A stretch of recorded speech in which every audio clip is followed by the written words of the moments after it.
বাংলাদেশের পারফরমেন্স যেমনই হোক, বাংলাদেশের কোচ কিন্তু সর্বোচ্চ স্যালারি পান 3,80,00,000 টাকা বছরে। প্রতি মাসে প্রায় $26,000 বেতন পাচ্ছেন ফিল সিমন্স।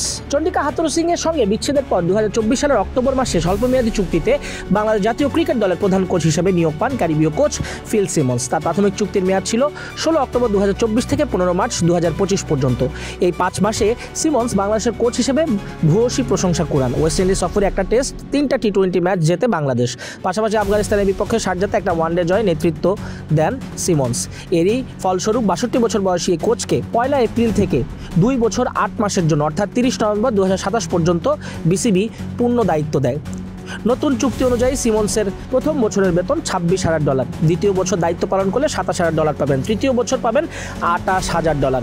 বার্ষিক বেতন দাঁড়ায় তার 3,80,64,000-এর মতো। শুধু তাই না, তার কোনো ইনকাম ট্যাক্স দেওয়া লাগবে না, সব ধরনের ট্যাক্স বিসিবি বহন করবে। এছাড়া আছে আরও বড়সড় বোনাস।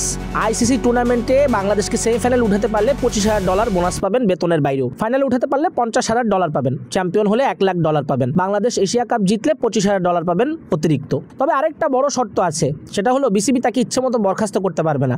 প্রথম বছরে চুক্তি বাতিল করতে হলে 6 মাস আগে বলতে হবে। তাছাড়া দ্বিতীয় তৃতীয় বছরে সেটা কমে দাঁড়াবে 3 মাসে। হাথুরুসিংও $25,000 বেতন পেতেন, তবে তার চেয়েও বেশি টাকা বেতন পাচ্ছেন ফিল সিমন্স। বিসিবি এতদিন বিষয়টা গোপন রাখলেও বোর্ডের পরিচালনা পর্ষদের 19তম সভায় সেটা বেরিয়ে আসে। এখন কথা হলো, যতটা খরচ করছে বিদেশি কোচের পেছনে বিসিবি, ততটা কি রেজাল্ট দিচ্ছে টাইগার ক্রিকেটাররা?